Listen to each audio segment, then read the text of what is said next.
दोस्तों सोचो जरा, एक कंपनी जिसकी वजह से डॉक्टर का बिल बढ़ता है और वही कंपनी घर का आटा बेच रही है। जिस प्रोडक्ट पे गवर्नमेंट लिखवा देती है स्मोकिंग किल्स, उसी कंपनी पे हम लिख देते हैं माँ के हाथ जैसा स्वाद। सिगरेट, आटा, बिस्किट, अगरबत्ती, स्कूल नोटबुक्स, एक ही कंपनी। और क्वेश्चन सिंपल नहीं है, क्वेश्चन डेंजरस है। इंडिया के सबसे बड़े सिगरेट सेलर ने हमसे अपनी फैमिली की हेल्थ का ट्रस्ट कैसे जीत लिया? और उससे भी बड़ा सवाल, क्या ये सब कुछ एक कोइंसिडेंस था या फिर हिस्ट्री का सबसे कैलकुलेटेड कॉर्पोरेट चेस मूव? तो आज का वीडियो आईटीसी के प्रोडक्ट्स के बारे में नहीं है, आज का वीडियो आईटीसी के दिमाग के बारे में है। दोस्तों बात है सन 2000 की, जब आईटीसी एक मॉन्स्टर हुआ करता था। लीगल सिगरेट मार्केट का लगभग 80% ये ओन करता था। प्रॉफिट मार्जिन्स वो थे जो एफएमसीजी कंपनी सिर्फ सपने में देख सकती हैं। डिस्ट्रीब्यूशन ऐसा कि गांव के पान वाले से लेकर हाईवे के ढाबे तक जाना जाता था। पर प्रॉब्लम एक ही थी, ये एम्पायर इलीगल नहीं था, ये एम्पायर सोशली अनएक्सेप्टेबल हो रहा था। वर्ल्ड क्लियर हो चुकी थी कि स्मोकिंग इज इक्वल्स टू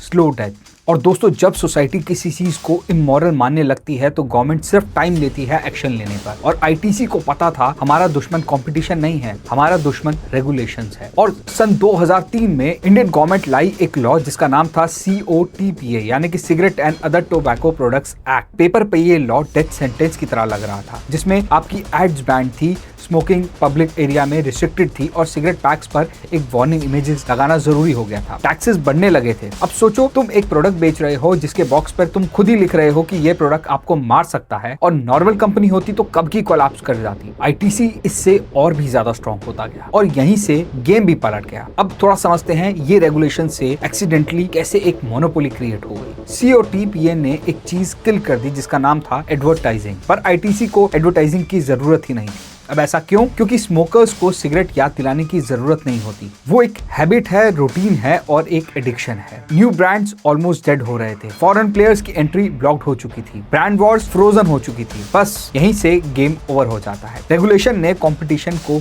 मार ही डाला और मोनोपोली को और ज्यादा सॉलिड कर दिया। पर एक सच था जो आईटीसी खुद से झूठ नहीं बोल सकती थी, और वो ये था, चाहे तुम मार्केट के किंग हो, अगर मार्केट श्रिंक भी हो रहा है तो तुम्हारा फ्यूचर वो वीक है। और सबसे बड़ा रिस्क क्या था? अगर आईटीसी सिर्फ सिगरेट कंपनी रहती तो वो एक टेक ओवर टारगेट बन जाती। कैश रिच, रेगुलेशन हेवी और मॉरली वीक इमेज, और ये एक परफेक्ट प्रे की तरह काम कर रही थी। इसीलिए आईटीसी ने एक्सट्रीमली रिस्की डिसीजन लिया। सिगरेट के प्रॉफिट से नॉन सिगरेट बिजनेस बनाना शुरू कर दिया। होटल्स बनाए, एफएमसीजी, एग्रीकल्चर और पेपर जैसे बिजनेसेस में घुसना शुरू कर दिया। शॉर्ट टर्म इन्वेस्टर्स नाराज हुए, फॉरेन स्टेक होल्डर्स गुस्से में आए, पर आईटीसी लीडरशिप को एक चीज दिखी जो बाकी लोग नहीं देख पाए, और वो थी survival is more important than dividends. अब सोचो एक किराना ओनर 15 साल से एक ही डिस्ट्रीब्यूटर आ रहा है, टाइम पर डिलीवरी, कभी धोखा नहीं दिया, कभी स्टोरेज नहीं किया, और वही डिस्ट्रीब्यूटर बोलता है कि भैया नया आटा लॉन्च किया है, रखोगे? रिस्क है, बट आंसर होता था हाँ क्यों नहीं। ट्रस्ट है बहुत ज्यादा। रिटेलर सोचता है कि सिगरेट में कभी प्रॉब्लम नहीं हुई तो आटे में क्यों होगी। यहीं से आईटीसी का अनफेयर एडवांटेज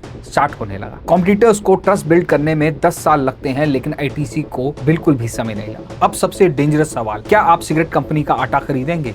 इमेजिन करो कल हार्पिक कोल्ड ड्रिंक लॉन्च करे तो क्या आप उसे खरीदना चाहेंगे? एग्जैक्टली आईटीसी को यही समझ आ गया, हम सिगरेट को फैमिली फ्रेंडली नहीं बना सकते, तो उन्होंने सिगरेट को साइड में रख दिया और एक सॉल्यूशन निकाला, और वो ये था कि make people stop thinking about cigarettes at all. ITC ने एक मास्टर स्ट्रोक मारा, house of brands. Her product का नाम अलग कर दिया, अलग इमोशन और अलग कहानी।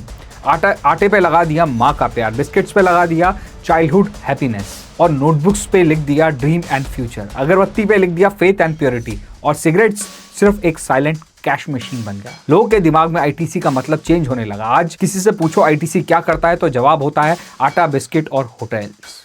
मिशन यही था और वो अकम्प्लिश्ड हो गया। अब सच ये है कि सिगरेट्स अभी भी मोस्ट प्रॉफिटेबल बिजनेस है, पर रेवेन्यू मिक्स बदल चुका है, आइडेंटिटी शिफ्ट हो चुकी है। आईटीसी ने सिगरेट पे सिर्फ पैसा नहीं कमाया, आईटीसी ने सिगरेट्स पर अपने अगले 50 साल की लाइफ खरीदी। ये कहानी एथिक्स की नहीं है, ये कहानी इमोशंस की भी नहीं है, ये कहानी है सर्वाइवल, पावर और लॉन्ग टर्म थिंकिंग की। तो नेक्स्ट टाइम जब भी आप आईटीसी का आटा उठाएं तो सिर्फ इंडिकेट्स लिस्ट मत पढ़ना, सोचिए कैसे एक कंपनी ने रेगुलेशन को वेपन बनाया, कैसे स्टिग्मा को शील्ड बनाया, और कैसे इंडिया के ट्रस्ट को अपना स्ट्रॉन्गेस्ट एसेट बना दिया। अगर आपको बिजनेस के रियल गेम समझने हैं तो सब्सक्राइब करो अनफोल्ड इंडिया को, क्योंकि यहाँ पर हम सिर्फ कंपनीज नहीं देखते, हम उनके दिमाग को डिकोड करते हैं। मिलते हैं आपसे नेक्स्ट वीडियो में, तब तक के लिए धन्यवाद, स्टे सेफ, थैंक यू।